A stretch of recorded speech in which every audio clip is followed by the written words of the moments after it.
Hey there! Welcome to the CMMC Compliance Guide Podcast. I'm Stacey. And I'm Brooke. From Justice IT Consulting, where we help businesses like yours navigate CMMC and NIST 800-171 compliance. We're hard guns getting companies fast-tracked to compliance, but today we're here to give you all the secrets for free. So if you want to tackle it yourself, you're equipped to do so. Let's dive into today's episode and keep your business on track. Today we're talking about the moment most DoD or DOW now, contractors hit a wall with CMMC. Everything feels urgent, everything feels high risk, and no matter how hard you work, it still feels like you're falling behind. If that sounds familiar, this episode is for you. All right, Brooke, let's dive into it. Let's do it. Why does CMMC feel so overwhelming for smaller teams? Well, because it is overwhelming, because it's a lot.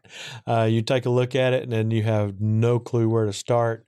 Even if you've, tried to get started, it just feels like one huge thing after another. You try to start at, 3.1.1 and try to work yourself through access control. And it's just a beating, trying to figure all that out. And I understand it's a lot, people have a problem trying to figure out, people haven't done their homework, their initial homework that you really need to do, which is figuring out, what kind of CUI you have, and, what all is CUI and what does CUI touch in your systems, your computers, your servers, your ERP, your cloud solutions, what does that CUI touch or what touches that CUI? That's where you really need to start. But a lot of companies just say, I do work for the DoD, so it's everywhere and everything and everybody's in scope, Well, it's not exactly the case, I guess it could be, but that's not necessarily true. So, a lot of times it's that you're not properly scoping and scope's way too big. Sometimes the company is, maybe you're pretty mature as far as cybersecurity goes, and you've got a lot of those cybersecurity tools and everything in place like you're supposed to. That's great. Where almost everybody fails and needs a lot of help is the documentation, because what do we say? Documentation. There's a lot of documentation that goes with this, more than any sane company would do on their own.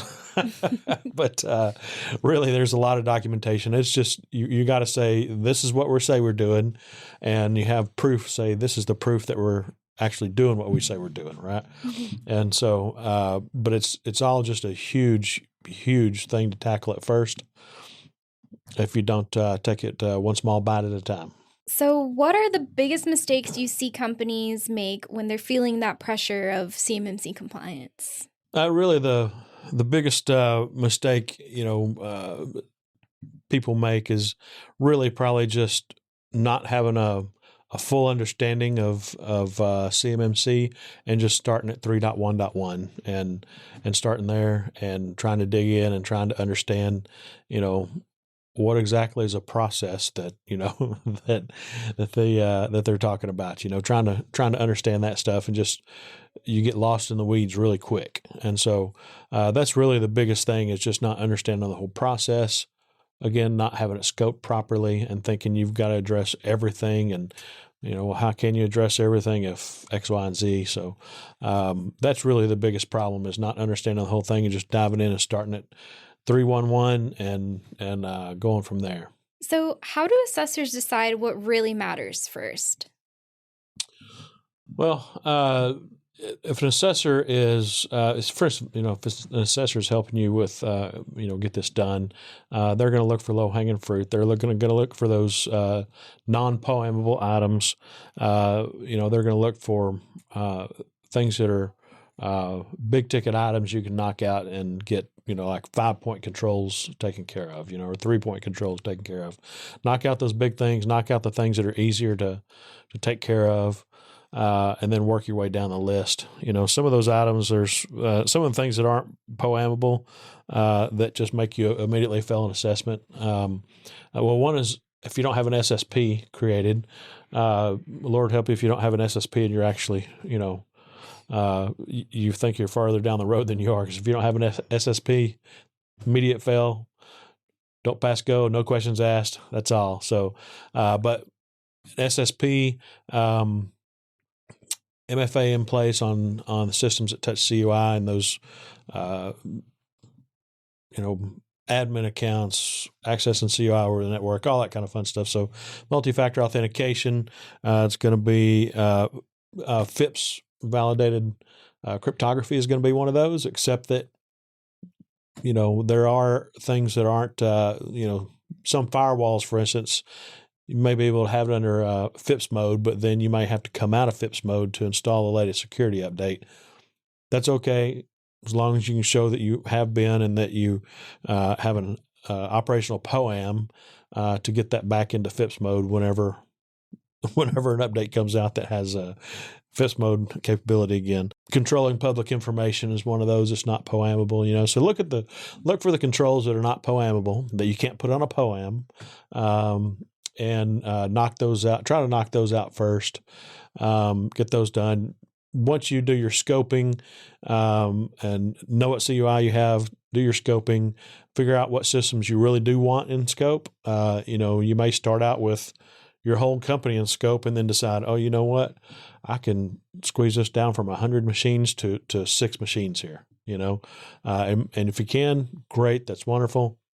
If you can't, and every one of them touches CUI except for accounting and HR, then it's going to be a big scope. So, but if you can at least scope out, accounting and HR, for instance, that'll keep some of those controls off. Once you get that scope down right, start creating that SSP, describe how things are handled or going to be handled, and putting things on the POAM. You run across, then you'll have your POAM items, look at the ones that are not met and need to be taken care of. The ones that you can't put on a POAM that are not met, and get those addressed first. All right, Brooke. So for those overwhelmed companies, where is a good place for them to start? A good place for them to start really is once you know your CUI, what kind of CUI you have, and by the way, you should figure out how you know that. You've got to know it, not think it. I think I have CTI. I think I have ITAR data, which is not a CUI category, but, I think I have this, that, or the other. Well, you look in your contracts, right? And look and talk to your contract officers, try to figure that out, try to figure out what CUI you have. Go through and scope everything. After you've done that, scope everything out. Look how it is now and how you want it to be, because chances are you're going to want to change some things up and bring that scope down a little tighter than it might otherwise be. So really look at scope. Try to get that scope as small as you can. Some companies that have 5, 10, 20, 50 users, it's really hard to make that scope a lot smaller than your whole company. Larger companies than that, you generally have a large enough workforce where you can scope that down into a small area. Then again, the percentage of business that you have with the DOW, that matters too. So, but scope is a big thing. Make sure you have your scope correct. So, Brooke, once scope is under control, what comes next? Well, once scope is under control, you really want to do an assessment, kind of go through, maybe start your SSP, and so you can get some items on the POAM and figure out what you need to do there. And then once you have everything, your POAM listed out, you can look at the controls that are not POAMable. So it's going to be all the 5-pointers, all the 3-pointers, and some of a few of the 1-pointers. So look at those, see which ones that are easier for you to address, and hit some of those 5-pointers, hit some of the 3-pointers, and start going through that list. I wouldn't necessarily start with their 3.1.1, for instance, is a 5-point control. So you can put that one on there. That one by itself was not necessarily hard, but I wouldn't necessarily go through and do all of access control, first, because that's, for whatever reason, maybe it's just me, but that seems like a beating, just trying to get through all of access control. If this is your first time trying to go through it with your company, or it's somebody you're helping, it's a new company, you're trying to understand everything. in any case, look at those non-POAMable controls, figure out which ones that you can hit and get done first. So, Brooke, in your experience, where do companies that you've worked with and seen and talked to waste time on certain areas and they don't really help them out in their CMMC journey? Where folks waste time is they don't get a good grasp on what needs to be done, and they don't get a good scope of their system. If you start off with knowing what CUI you have and knowing how you know that, is that too many no's? Knowing how you know that? Anyway, but knowing what kind of CUI you have, where it comes from, how you know that, and then scoping your system. If you've got all that done, and a lot of people want to jump right into, this is overwhelming. Let's get a tool to help us out. So they go spend $20, $40, $50, $100, $200,000, whatever it may be on a tool, to help them out. And the company says, yeah, put all your CUI in here and this CUI in a box. And I'm not degrading those solutions. There's a lot of good ones out there that you can use. You just have to understand how to use them. So I would recommend, again, scoping everything out, figuring out how you want to handle that data, because likely it's not necessarily how you handle it today. Your business processes are probably going to have to change somewhat. So if you want a tool to help you out, great, but I'm almost guarantee you, especially for manufacturers and, for construction companies too, you're not going to be able to buy a tool and have all your CUI in that tool and everything be hunky-dory okay and nothing else in scope. That rarely happens. I'm sure it does happen for plenty of people, but, manufacturers, that's hard to do. It's hard to do for construction companies, I can tell you that. You've really got to figure out what you need, what tools can fill those roles. So don't just go out and buy a tool and then figure out what else you need. Figure out what you need and where tools might fit in. Another thing I might say is I'm a big fan of keep it simple, stupid, right? The KISS method, for policies, for everything. You can write an SSP that's 400 pages long if you want to. You can write a policy that's 300 pages long, but it's not really doable because nobody's going to go read all that stuff, right? Well, assessor might, but your employees aren't really. I mean, are you really going to expect them to sit down and read that stuff, once, twice a year, whatever it may be, to make sure that they know the policies they're supposed to know? So, write those policies as concise as possible while still making sure you have all the details in there. The unfortunate thing is they're probably not going to be one-pagers. I love to have one-pagers, but, that's just not possible a lot of times. So, or that's just not possible. So, it's making sure you keep everything as concise as possible, easy to digest. That's really important. The other thing that people spend a lot of time on is speaking about the tools again. When you go look at vendors, look at all these vendors and trying to figure out if they meet controls. And, a real simple deal is understanding whether they're going to process, store, transmit CUI, okay, and whether it's in the cloud or on-prem. All those are going to matter, and whether they process, store, or transmit SPD, security protection data, right? Which would make them an SPA, a security protection asset, in which case they have to meet all the controls that they help fulfill, right? They don't have to meet all 110, but they do have to show how they handle the controls that they help fulfill to protect that CUI data. So for those, for instance, if you're evaluating cloud vendors for CUI, they're either going to need to be FedRAMP moderate authorized or equivalent or higher, right? So if you're looking for a vendor that can help you with a cloud platform for, some sort of SPD, say, for instance, a SIM that may be based in the cloud, you're going to want to make sure that vendor has a CRM, customer responsibility matrix that's based on NIST 800-171, CMMC, so you can show the assessor, here's their responsibilities and our responsibility for this tool and what they cover, right? So you're just going to want to cut to the chase and start there. Don't even talk to anybody. If this is meant to help with CMMC, don't even talk to anybody that doesn't meet those right out of the gate, right? So those are really big things. So for the companies that have limited time and resources, what is the best way they should approach policies? The way to approach policies is just, and you may have to change some of your business processes. But write down what you do, right? And this is how we handle reviewing logs. This is how we handle reviewing authorized users. This is how we onboard new employees, whatever it may be. Write down what you do, right? And of course, make sure it covers all the assessment objectives and the control, or all the controls that matter for that policy.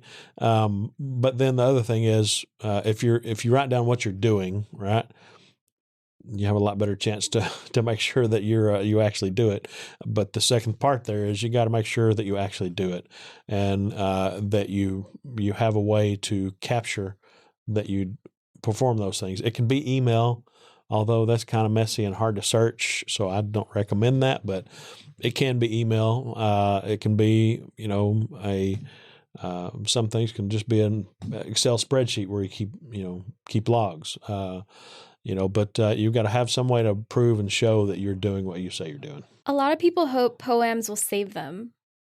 What's your take on that concept?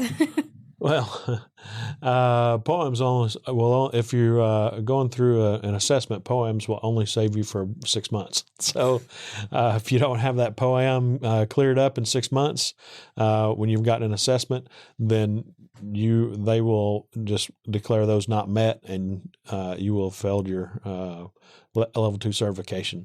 If you clear all those in 6 months, you get your all clear, you get scored, and you're good.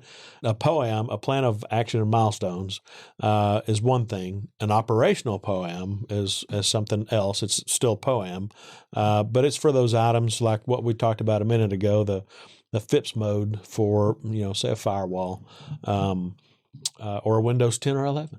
Well, not now, not 10 now. Hopefully you don't have 10 in Windows 10 in your environment anymore.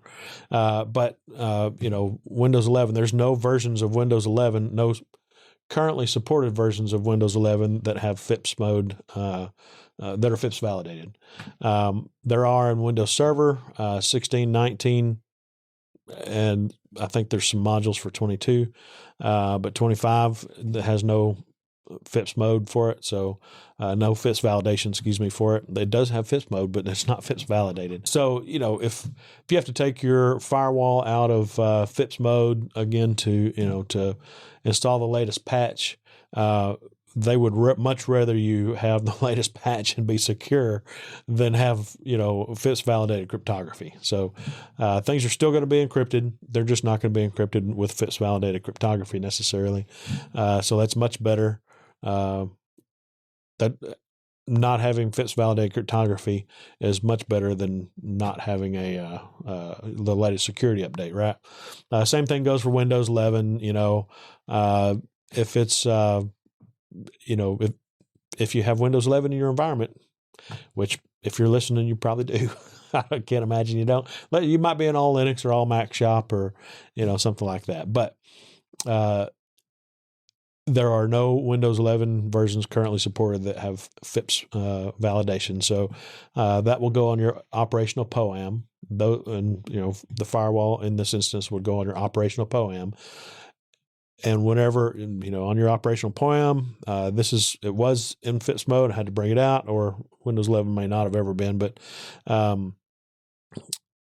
whenever FIPS validation comes out for this operating system, for this, for the firmware, for the for the firewall, whatever it may be. Whenever that comes out, we'll install it and get it back in compliance. So that's an operational POAM. They made an exception for that because they understand that, FIPS mode, FIPS validated cryptography can be an issue sometimes. So, operational POAM for those kinds of things are the way to go. But as far as a POAM goes, if you bring an assessor in, and there are other ways to handle this where this doesn't happen, but if you bring an assessor in, they say, you haven't met all the controls, and but you did meet all the ones that are not POAMable. So you've made a minimum score of 88, for instance, to be able to have a POAM and have the opportunity to fix it. So if you're in that position, that's good. You have 180 days to fix those controls before they come back in and finish the assessment, or before they call you back and say, "Hey, Stacey, we're ready to come out," and you say, "Well, we're not quite ready for you," and they say, "Well, tomorrow is the cutoff date. Are you going to be ready by tomorrow?" And you say, "Well, no, I'm not." They're going to say, "Well, I'm sorry." Mm-hmm. They won't bother coming out, but anyway, you won't pass the assessment. But the 88 will give you 180 days. But what I'll tell you is a way to keep from getting there in the first place. Well, the way to get there from in the first place without spending without having that happen to you is spend more money. And what I mean by that is you can do a mock assessment. And so that mock assessment will cover everything, but it's basically off the record, right? They'll say they can't give you any consulting. They can't tell you how to fix the things that are not met, but you can make a score of 20 and, it's okay. Well, it's not really okay, but it's okay. If you think you're ready and somebody comes in and gives you a mock assessment and you score 20, I would question whether, I would question a lot of things, but point is, it doesn't really matter for a mock assessment. They'll show you everything you've not completed, and they can, in a lot of cases, they can tell you why. They can't tell you how to fix it, and they can't give you any sort of guidance, any sort of nudge one way or the other, because that's consulting, and they can't do that.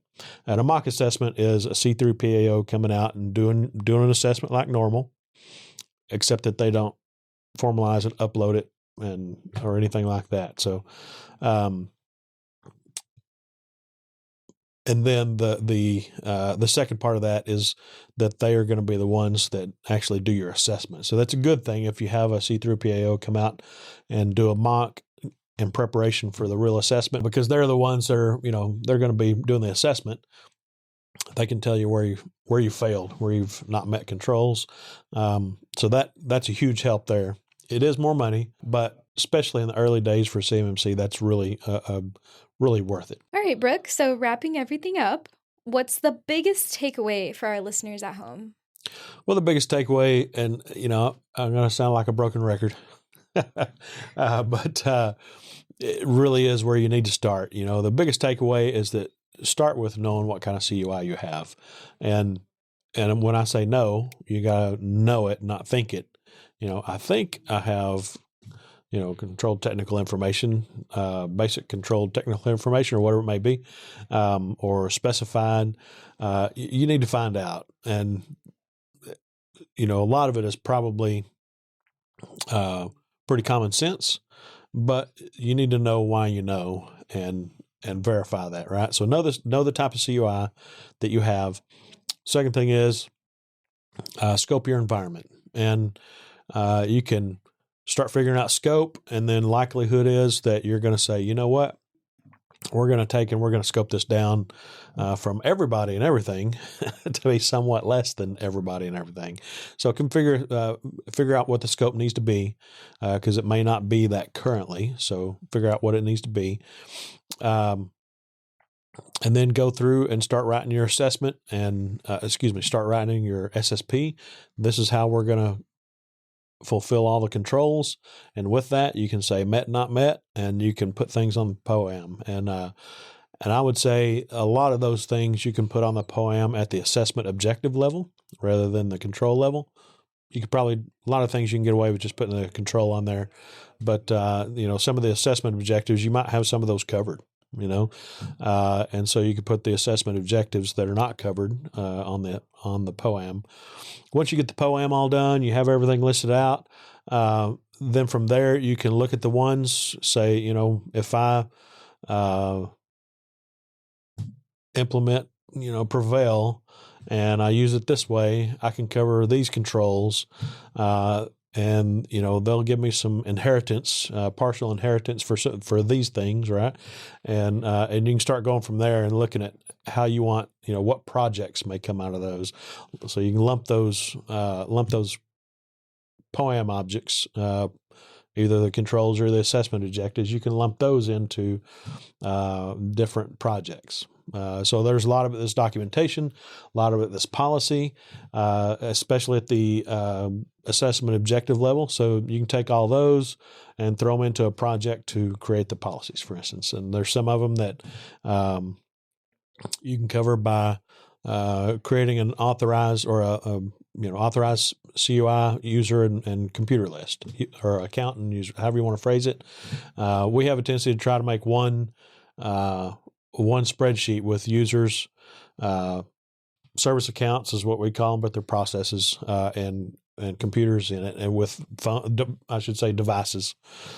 So computers, phones, whatever device may be on the network. And then put the categories with them, put the groups they're in, all that kind of fun stuff. And that way it's on one spreadsheet. That can get fairly unwieldy the larger the organization is. So you may need to break that out, into different spreadsheets. Absolutely, if you need to break that out because it gets unwieldy, do so. But, maybe lists you make, there may be technologies you put in place.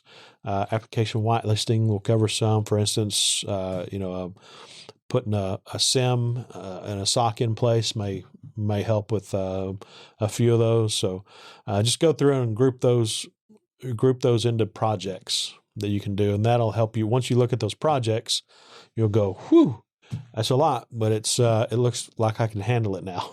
So that's a really good way to go about it. And not only is that a good way to go about it, the other thing I might add is that along the way, while you're configuring your systems or going in and verifying that settings, how is this set? Where's the setting at? Grab some screenshots. That's your proof. Export logs, do whatever you need to do. Grab that proof then, document that proof so you have it.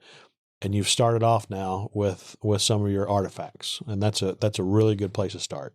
If you have any questions about what we covered, reach out to us. We're here to help fast track your compliance journey. Text, email, or call in your questions and we'll answer them for free here on the podcast. You can find our contact info at CMMCComplianceGuide.com. Stay tuned for our next episode. Until then, stay compliant, stay secure, and make sure to subscribe.